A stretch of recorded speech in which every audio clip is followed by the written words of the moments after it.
September 15th, 1944. Dawn breaks over Peleliu's coral beaches as LVTs crawl across 700 yards of reef toward the Palau Islands. Inside the lead amphibious tractor, Corporal Jimmy Hendricks checks his M1918A2 Browning automatic rifle for the third time. The weapon weighs 20 pounds, fires .30 caliber .06 Springfield ammunition from a 20-round magazine, and represents the backbone of Marine Corps fire team doctrine that has evolved dramatically since Guadalcanal. 3 years earlier, American squads carried 1 bar per 12 men. Now, as Hendricks' 13-man squad approaches the beach, they deploy 3 bars, 1 per 4-man fire team. This tactical revolution emerged from hard lessons learned in jungle warfare, where Japanese Type 99 light machine guns with their 30-round magazines and 700-round per minute cyclic rate had carved through marine formations with devastating effect. Colonel Kunio Nakagawa observes the approaching American assault from his command bunker deep within Peleliu's limestone ridge system. The 42-year-old veteran of the Guangdong Army has spent 4 months preparing what Imperial General Headquarters calls the honeycomb defense, 500 interconnected caves, sliding armored steel doors, and a tunnel network that allows his 14,000 men of the 14th Infantry Division to vanish and reappear like ghosts in the coral. Nakagawa understands something his predecessors at Tarawa and Saipan learned too late. The traditional banzai charge is suicide against American firepower. Instead, his forces will fight a war of attrition, forcing the Marines to pay in blood for every yard of Peleliu's 6 square miles. His Type 99 light machine guns, positioned in interlocking fields of fire, will anchor this defense. Each weapon fires the powerful 7.7 by 58 mm Arisaka cartridge with over 3,000 joules of energy, 50% more powerful than the American 30 caliber .06 round. The first LVT grinds onto Orange Beach at 08:30. Hendricks rolls over the side, his bar team spreading into a tactical formation that would have been unimaginable in 1942. His assistant gunner, Private Torres, carries 6 additional magazines plus fragmentation grenades. 2 riflemen with M1 Garens provide security and spot targets. This fire team operates as an independent tactical unit, capable of suppressing enemy positions while other teams maneuver. Within minutes, the wisdom of this doctrine becomes apparent. Japanese fire erupts from concealed positions across Peleliu's ridgeline. Type 99 machine guns, invisible behind armored steel plates, rake the beach with interlocking fire. Each Japanese gun crew consists of 4 men: gunner, assistant gunner, and 2 ammunition bearers armed with Type 38 rifles and tasked with protecting the weapon. Private First Class Tanaka peers through the 2.5 power telescopic sight mounted on his Type 99. The 22-year-old machine gunner from Osaka has trained extensively with this weapon since arriving on Peleliu in May.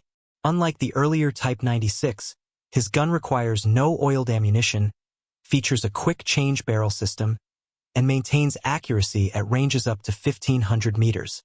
The Americans below appear to move in small groups, each centered around what looks like a portable automatic weapon. Tanaka opens fire. His Type 99 spits 30 rounds in rapid succession, the high rate of fire designed to catch multiple targets before they can seek cover. The gun's finned barrel dissipates heat efficiently, and when it does overheat, Tanaka can swap in a fresh barrel in under 30 seconds using the wooden handle attached to the hot barrel. This capability gives Japanese machine gun teams a significant advantage in sustained firefights. But something unexpected happens on Orange Beach. Instead of advancing in line formation behind a single automatic weapon, the Marines have dispersed into multiple fire teams. When Tanaka's burst forces 1 team to ground, another bar opens fire from a different position, then a third. The Americans have multiplied their automatic firepower threefold since their early Pacific campaigns. Corporal Hendricks spots muzzle flashes from Tanaka's position 300 yards upslope. He sets his bar's rate selector to the slow position, 300 to 450 rounds per minute, and fires controlled bursts. The weapon's 20-round magazine empties quickly, but Torres has already prepared the next magazine using the clip guides added to the M1918A2's trigger housing. These improvements, implemented after combat experience, showed the value of rapid magazine changes, allow Hendricks to maintain almost continuous fire. The tactical dance playing out on Peleliu represents a collision between two evolved doctrines. Japanese defensive tactics, refined through brutal experience at Tarawa and Saipan, emphasize concealment, interlocking fire, and forcing attackers into kill zones where superior Japanese marksmanship can dominate. American offensive tactics, likewise evolved through costly lessons, now emphasize overwhelming automatic fire delivered by multiple independent teams that can support each other's movement. Master Sergeant Yoshida, observing from a secondary position, recognizes immediately that the Americans have changed their tactics. In his post-action report, later captured by Allied intelligence, he writes, "Enemy automatic weapons appear in greater numbers than previous campaigns. Where formerly one weapon supported an entire squad, now multiple weapons operate simultaneously. This creates suppressive fire that our defensive positions cannot counter effectively." The assessment proves prescient. As Hendricks' fire team suppresses Tanaka's position, another Marine fire team advances through dead ground to the right. Their bar gunner, Corporal Martinez, carries his weapon without the bipod and flash hider that originally equipped the M1918A2. This field modification, common among Pacific Marines, reduces weight from 20 to 18 pounds and improves mobility in dense terrain. Martinez reaches a position where he can enfilade Tanaka's cave. His bar, firing the high-velocity 30 caliber .06 cartridge at 500 to 650 rounds per minute, pours steel into the cave mouth.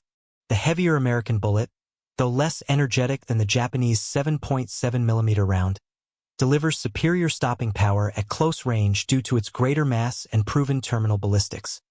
Inside the cave, Tanaka's crew faces a tactical dilemma that exemplifies the challenge confronting Japanese defensive doctrine. Their Type 99 provides superior sustained fire capability with its quick change barrel and 30-round magazine. The weapon's high rate of fire can theoretically suppress multiple American positions simultaneously. But the Marines' new fire team tactics create multiple simultaneous threats that exceed the capacity of individual Japanese positions to counter. Private Sato, Tanaka's assistant gunner, feeds a fresh magazine into the Type 99 as Martinez's fire chips limestone from the cave walls. The Japanese weapon's top-mounted magazine, while providing a larger ammunition capacity than the bar's 20-round box, also creates a distinctive silhouette that American gunners have learned to recognize and target. The curved magazine's profile, similar to that of the British Bren gun, makes concealment difficult in the sparse cover of Pacific battlefields. The engagement intensifies as both sides employ tactics refined through 3 years of island warfare. Tanaka traverses his Type 99 to engage Martinez's position, but the American fire team has already displaced. Colonel Nakagawa monitors the beach battle from his command post, recognizing patterns that will shape the remainder of Peleliu's 73-day ordeal. His intelligence staff has analyzed captured American weapons and tactical manuals, noting the evolution in Marine Corps doctrine from single-bar squads to 3-bar fire teams. This change represents more than numerical superiority. It fundamentally alters the tactical mathematics of Pacific combat. Each American fire team can now deliver suppressive fire while others maneuver, creating overlapping fields of fire that mirror Japanese defensive techniques but with offensive application. The Marines have essentially adopted Japanese principles of mutual support and interlocking fire, then applied them to assault tactics. This tactical convergence forces defenders to simultaneously counter multiple threats rather than focusing overwhelming fire on a single advancing element. Technical Sergeant Roberts, observing from the regimental command post, documents the effectiveness of the new fire team organization in his after-action report. Enemy resistance initially heavy from concealed automatic weapons positions. Fire team advance by bounds successful in suppressing individual strongpoints. Multiple bar positions prevent effective Japanese counter-fire. Recommend continued emphasis on fire team training and equipment. The report captures a fundamental shift in Pacific warfare. Where early campaigns often devolved into costly frontal assaults against prepared positions, the 3-bar fire team provides tactical flexibility that allows Marines to adapt to Japanese defensive innovations.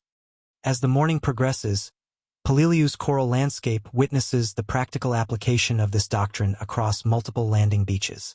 1st Marine Regiment, under Colonel Louis Chesty Puller, employs their fire teams to suppress the heavily fortified position known as the Point 5th Marine Regiment uses similar tactics to advance toward the airfield in Peleliu Center. 7th Marine Regiment's fire teams provide the suppressive fire needed to establish a foothold on the southern beaches. Private Sasaki, positioned in a secondary defensive line, observes the American advance with growing concern. His Type 96 light machine gun, still issued to many Japanese units despite being superseded by the Type 99, fires the smaller 6.5mm Arisaka cartridge from 30-round magazines. While lighter and more manageable than the Type 99, the weapon lacks stopping power against determined assault troops. Sasaki's position illustrates another challenge facing Japanese defenders. The Imperial Japanese Army has not standardized on a single machine gun caliber, meaning ammunition supply complications and maintenance challenges that American forces avoided by building their entire automatic weapons doctrine around the 30 caliber .06 Springfield cartridge. This standardization allows American ammunition bearers to support any bar in their unit, while Japanese positions must maintain separate supply lines for different weapon types. The tactical implications become apparent as American fire teams advance up Peleliu's terraced ridges. Japanese positions designed to channel attackers into kill zones prove less effective against multiple, independently maneuvering teams. Where a single bar squad might be pinned down by concentrated fire, 3 fire teams can mutually support each other's movement through tactical bounds. Corporal Johnson, leading the 3rd Fire Team in Hendricks' squad, demonstrates this principle as his team flanks a Japanese strongpoint that has pinned down the other 2 teams. Johnson's bar, set to the rapid fire position for close assault, delivers 650 rounds per minute as his team storms the position. The weapon's open bolt firing system, while less accurate than closed bolt designs, provides reliable automatic fire even when hot from sustained use. Inside the overrun position, captured documents reveal the Japanese perspective on American tactical evolution. A notebook belonging to Sergeant Matsumoto contains detailed observations. American automatic weapons now appear in groups of 3 per attacking unit. Previous tactic of massing fire against single weapon position no longer effective. Enemy appears to have studied our defensive methods and adapted counter-tactics. This analysis proves remarkably accurate. American tactical development during the Pacific War represents a continuous process of adaptation based on combat experience and captured intelligence. The evolution from single-bar squads to 3-bar fire teams directly responds to Japanese defensive innovations first encountered at Tarawa and refined through subsequent campaigns. By midday, the pattern of combat across Peleliu clearly demonstrates the effectiveness of American tactical adaptation.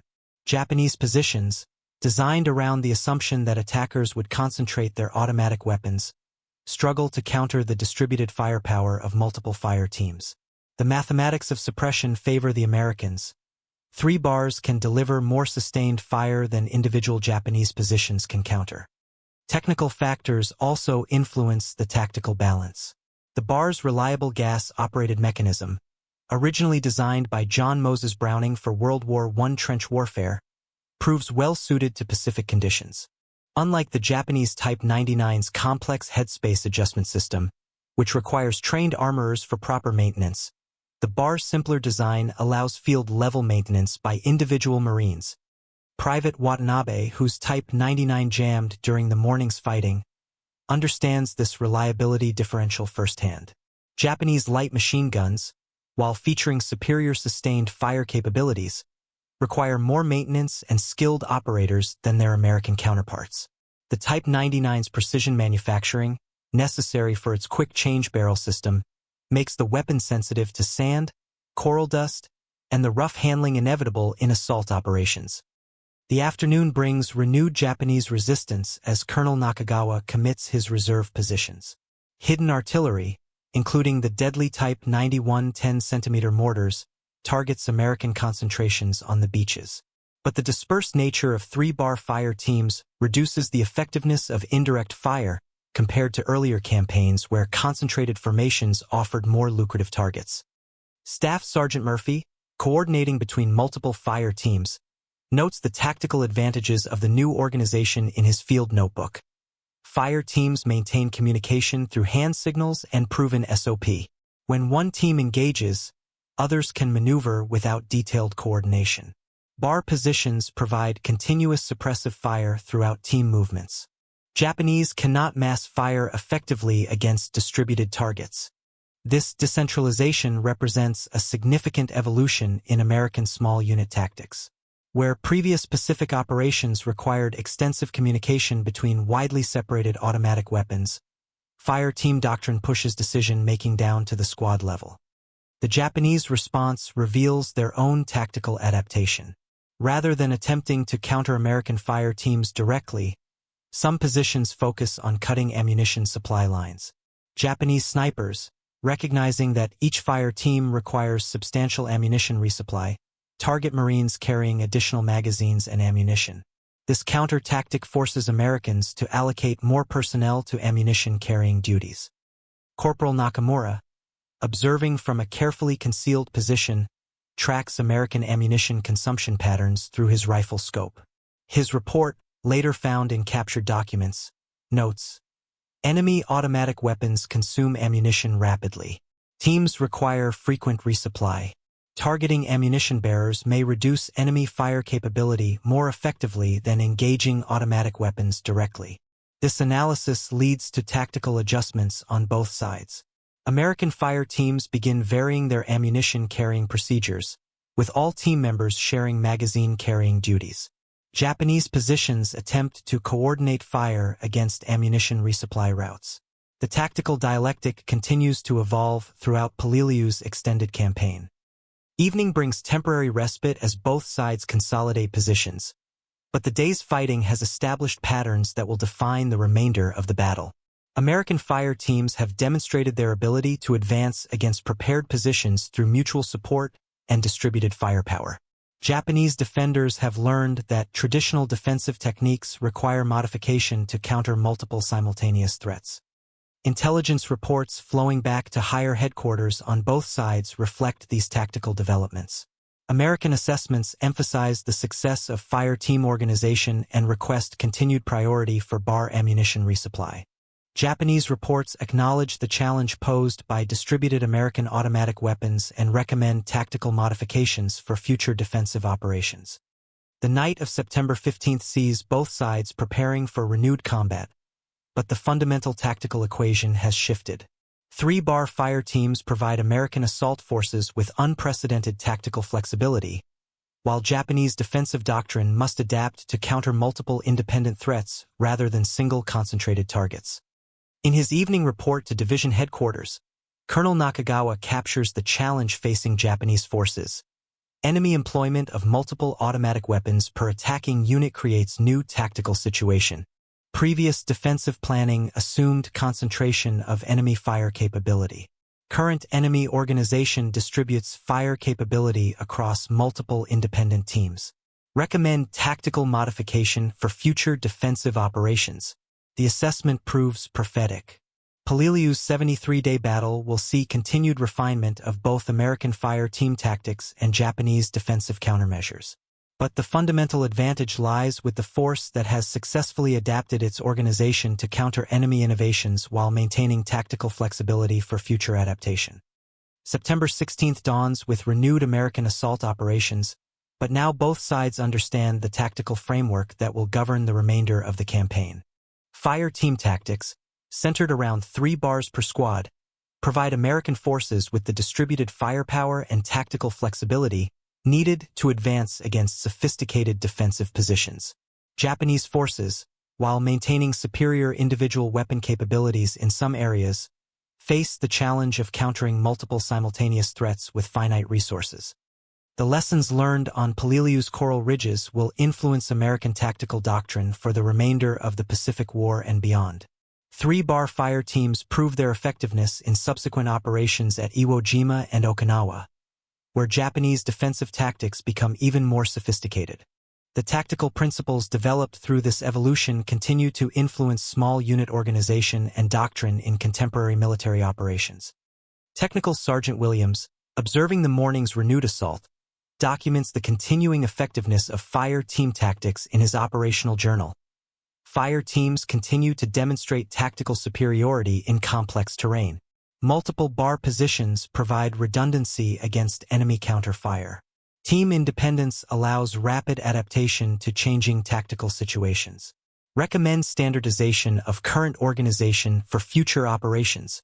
This recommendation, echoed in after-action reports throughout the Pacific Theater, leads to formal adoption of 3-bar fire team organization as standard Marine Corps doctrine. The tactical innovation born from combat necessity becomes institutionalized knowledge, ensuring that future operations benefit from lessons learned in Peleliu's limestone caves. Private Chun, a replacement Marine arriving with reinforcements, receives his introduction to Pacific warfare through fire team training. His experienced team leader, Corporal Davis, explains the doctrine that has evolved through 3 years of island combat. Your bar is the team's backbone. We move when it fires, we stop when it stops. The weapon goes where the team needs suppressive fire. Every man in the team supports the bar mission. This perspective represents the culmination of American tactical evolution in the Pacific. From the early days of single-bar squads struggling against Japanese defensive innovations, Marine Corps doctrine has developed into a flexible, adaptive system that turns Japanese tactical principles against their originators. Fire team tactics prove that successful military adaptation requires not just superior equipment, but organizational innovation that maximizes equipment effectiveness. The broader implications extend beyond individual engagements to strategic considerations. 3-bar fire teams reduce American casualty rates by providing tactical options unavailable to earlier Pacific operations. This efficiency becomes crucial as the war approaches Japan proper, where defender advantages and American casualties would otherwise reach unacceptable levels. Major Harrison, observing multiple fire team operations from his battalion command post, recognizes the strategic implications in his intelligence summary. Current fire team organization provides tactical advantages that reduce casualty rates while maintaining offensive capability. Success at Peleliu demonstrates viability of these tactics against sophisticated defensive positions. Recommend continued development and training emphasis for future operations against Japanese home islands. The recommendation proves influential in planning for Operation Downfall, the planned invasion of Japan that ultimately becomes unnecessary due to Japanese surrender. But the tactical lessons learned through fire team development continue to influence American military doctrine long after World War II ends. Japanese tactical analysts, meanwhile, struggle to develop effective countermeasures against American fire team tactics.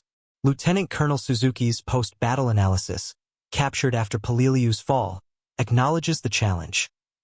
Enemy has successfully adapted organization to counter our defensive innovations.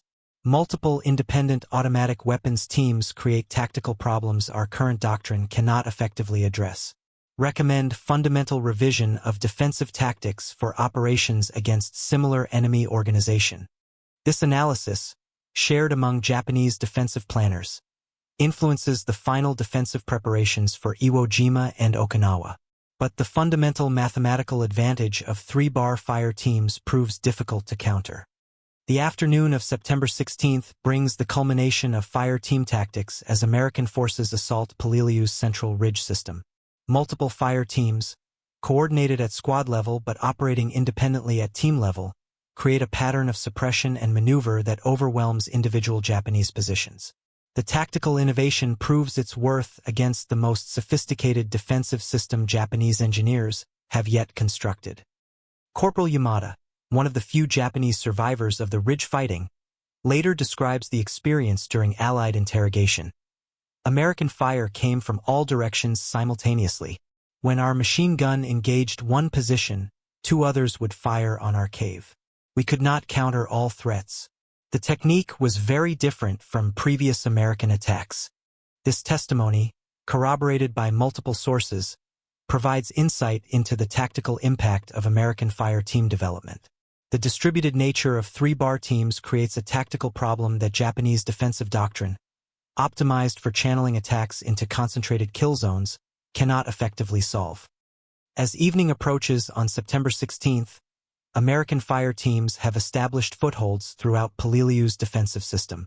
While 71 more days of fighting remain before the island's capture, the tactical framework has been established. Fire team tactics, refined through adaptation to Japanese defensive innovations, provide the organizational foundation for American success in the Pacific War's most challenging campaigns. Technical Sergeant Anderson's evening report captures the tactical significance.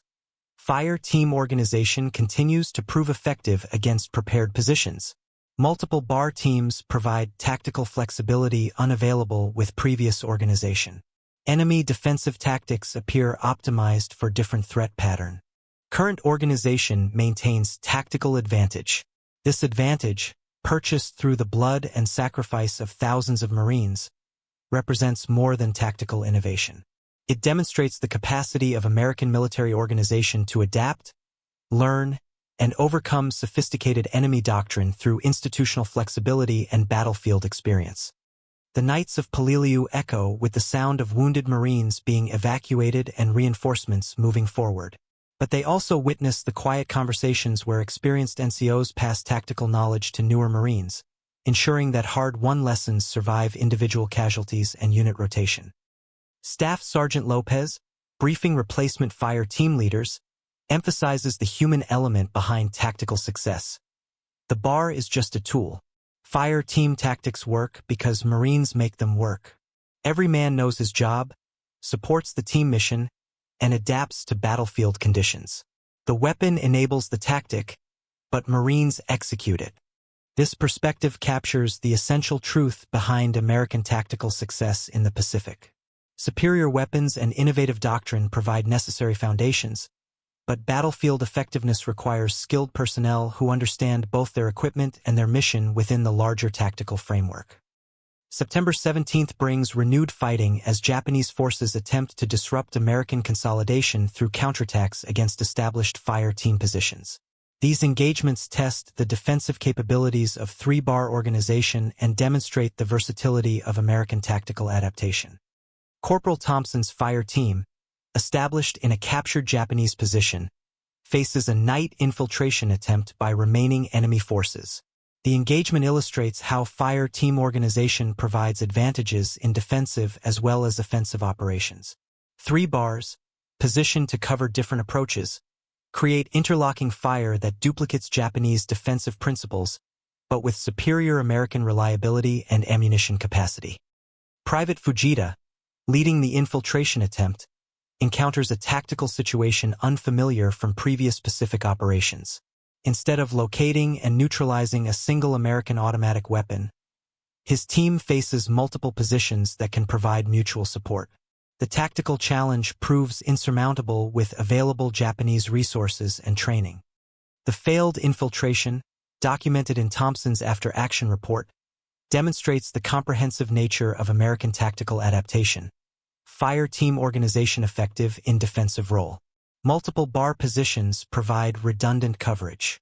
Team independence allows rapid response to threat development. Enemy infiltration tactics appear designed for different defensive organization.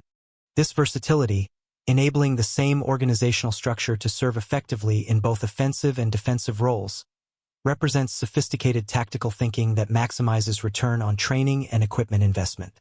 Fire teams prove their worth regardless of immediate tactical requirements, providing commanders with flexible assets adaptable to changing battlefield conditions. As September progresses, the cumulative effect of fire team tactics becomes apparent in casualty reports and territorial gains. American advances, while costly, proceed at rates that would have been impossible with earlier Pacific tactics. Japanese defensive positions, despite their sophisticated construction and determined manning, cannot counter the tactical advantages provided by distributed automatic weapons and independent team operation. The mathematical reality becomes clear in divisional intelligence summaries. Three-bar fire teams provide tactical capabilities that exceed the sum of their individual components. Colonel Nakagawa's final report, transmitted before his position is overrun, acknowledges American tactical success. Enemy has achieved tactical organization superior to our defensive capabilities. Multiple automatic weapons teams create tactical situations our current doctrine cannot counter effectively. Recommend immediate tactical revision for future defensive operations against similar enemy organization. The message, intercepted by American intelligence, provides confirmation of fire team effectiveness from the enemy perspective. Japanese recognition of American tactical superiority validates the institutional learning process that transformed initial Pacific defeats into overwhelming tactical advantage. By month's end, American fire teams control most of Peleliu's key terrain features. While isolated Japanese positions continue resistance until late November, the tactical framework established in September determines the battle's ultimate outcome. Fire team organization, proven against sophisticated defensive positions and determined enemy resistance, becomes the standard for subsequent Pacific operations. The lessons learned on Peleliu's coral ridges extend far beyond immediate tactical applications. 3-bar fire teams demonstrate principles of military adaptation that influence American doctrine development throughout the remainder of World War II and into subsequent conflicts. The capacity to learn from enemy innovations, adapt organizational structures, and implement tactical improvements proves as decisive as any single weapon system. Master Sergeant Rodriguez, rotating home after Peleliu's capture, carries these lessons to training establishments where new Marines learn fire team tactics that emerged from Pacific combat. His instruction emphasizes both technical proficiency and tactical understanding. Know your weapon, know your team, know your mission. Fire team tactics work because every Marine understands how his role supports the team objective. This institutional knowledge transfer ensures that tactical innovations survive personnel rotation and unit reorganization. The hard-won lessons of Pacific combat become permanent additions to American military doctrine, available for future conflicts requiring similar tactical adaptation.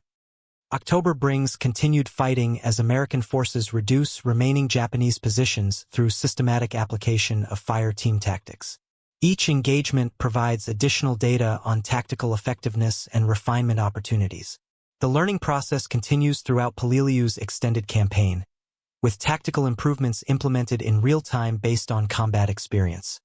Lieutenant Murphy's tactical notes document this ongoing refinement. Fire team coordination improves with experience. Teams develop informal communication methods that enhance formal doctrine. Bar employment becomes more efficient as gunners learn terrain-specific techniques. Ammunition consumption decreases as tactical proficiency increases. These observations capture the human dimension of tactical development. Formal doctrine provides the framework, but battlefield experience develops the skill and understanding necessary for maximum effectiveness. Peleliu becomes a laboratory for testing and refining fire team tactics under the most demanding conditions imaginable.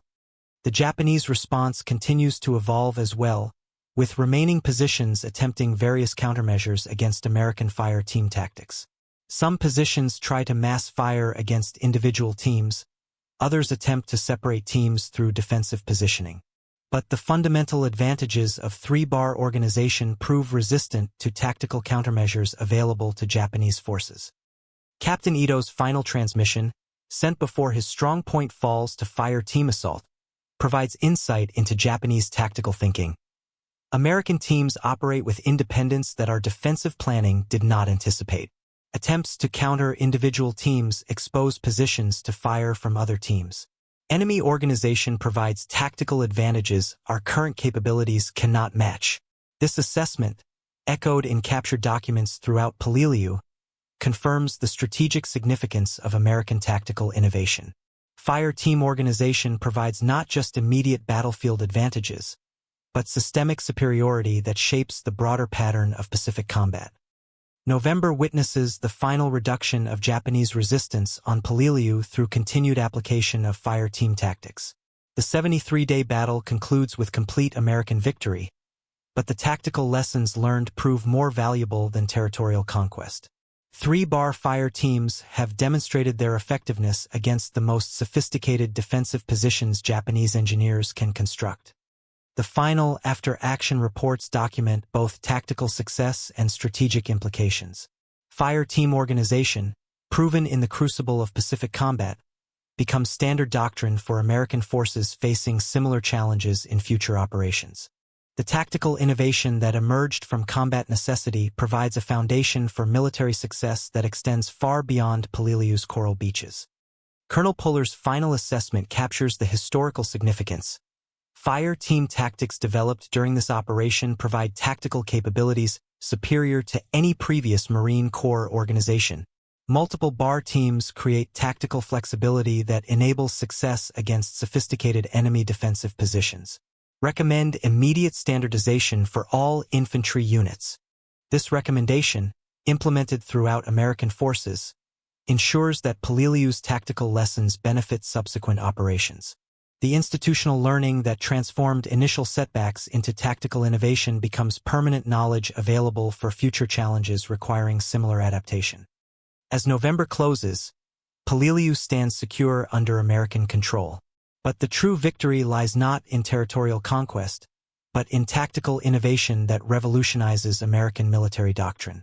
3-bar fire teams, proven against determined enemy resistance and sophisticated defensive positions, represent the culmination of institutional learning that turns enemy advantages into American strengths. The tactical legacy of Peleliu extends throughout the remainder of the Pacific War and into subsequent conflicts where similar challenges require adaptive solutions. Fire team organization, refined through combat experience and validated against sophisticated enemy doctrine, provides a foundation for American military success that proves as enduring as any technological innovation. December brings rotation of veteran units and introduction of fresh forces trained in fire team tactics proven on Peleliu's ridges. The institutional knowledge transfer ensures continuity of tactical effectiveness while providing opportunities for further refinement based on accumulated experience. New Marines, arriving with standardized fire team training, benefit from lessons learned through months of Pacific combat. Their preparation reflects the institutional learning that transforms battlefield innovation into formal doctrine, ensuring that tactical advantages survive personnel changes and unit reorganization. Staff Sergeant Kim, training replacement fire teams, emphasizes the human foundation underlying tactical success. Fire team tactics work because Marines make them work. Know your weapon, trust your team, execute your mission. The organization provides the framework, but Marine professionalism makes it effective. This perspective captures the essential element that transforms tactical innovation into battlefield success.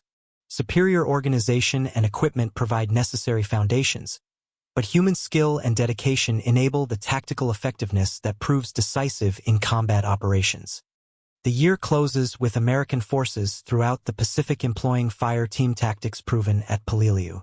3-bar organization becomes the standard for infantry operations, providing tactical capabilities that prove decisive in subsequent campaigns against increasingly sophisticated Japanese defensive positions. General Smith's year-end assessment documents the strategic significance of tactical innovation. Fire team organization developed during Pacific operations provides tactical advantages that fundamentally alter the balance of infantry combat. Enemy defensive innovations, initially successful against previous American tactics, prove ineffective against distributed automatic weapons teams operating with tactical independence. This analysis, confirmed by operations throughout the Pacific theater, validates the institutional learning process that transforms initial setbacks into tactical superiority. The capacity to adapt, innovate, and implement tactical improvements proves as decisive as any individual weapon system or technological advantage. 1945 opens with American forces preparing for operations against Japan proper, employing fire team tactics refined through Pacific combat.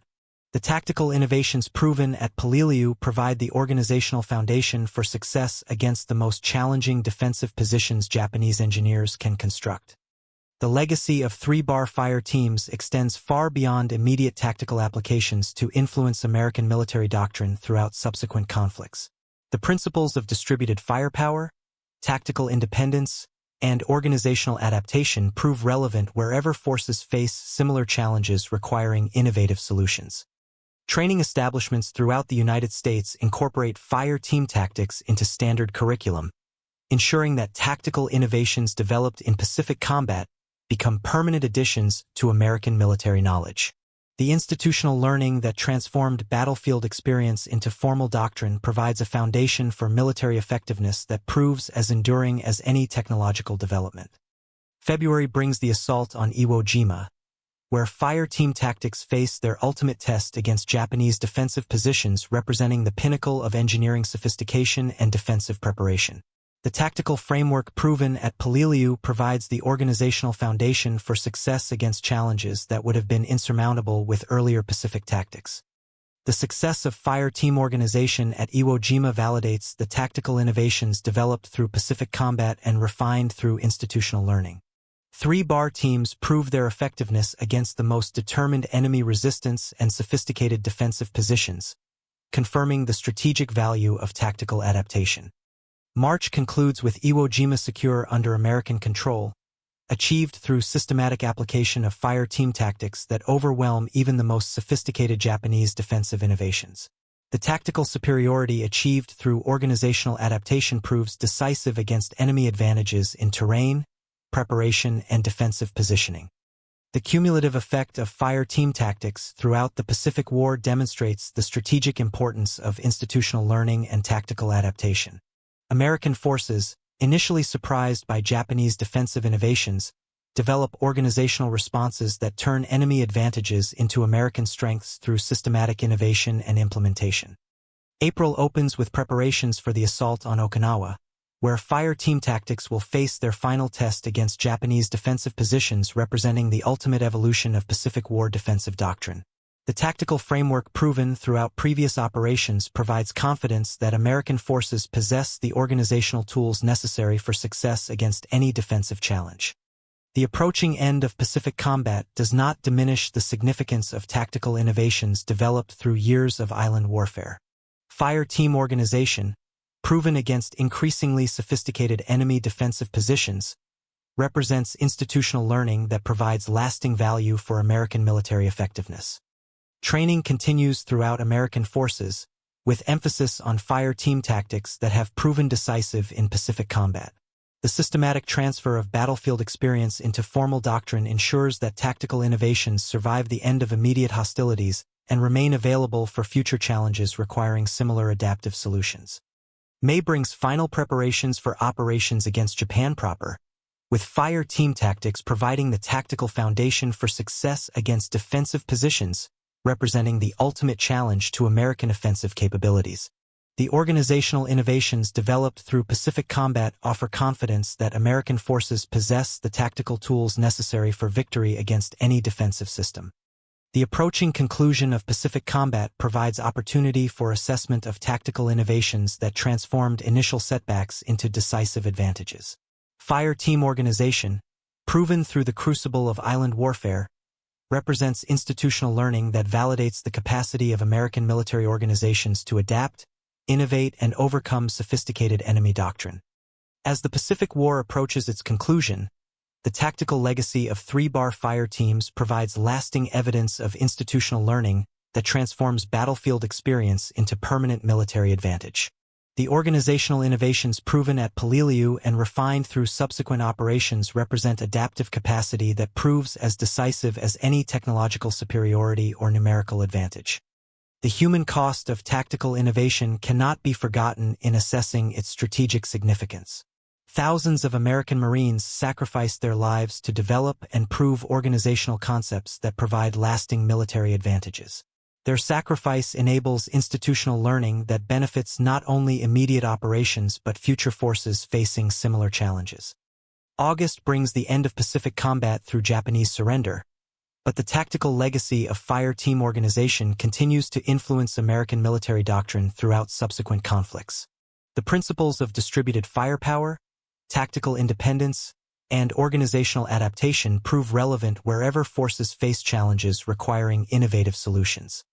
The post-war assessment of Pacific tactics validates the strategic importance of institutional learning and adaptive capacity. Fire team organization, developed through combat necessity and proven against sophisticated enemy defensive doctrine, represents military innovation that provides lasting value extending far beyond immediate tactical applications. The story of 3-bar fire teams at Peleliu demonstrates that tactical superiority results not from individual weapons or technologies, but from organizational innovations that maximize the effectiveness of available resources through adaptive implementation and systematic refinement based on combat experience.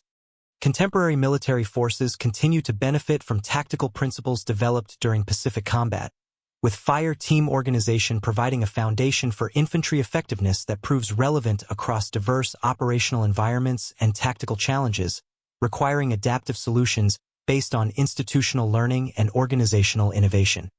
The legacy endures in training establishments, doctrine development, and operational planning that reflects lessons learned through Pacific combat and refined through institutional analysis.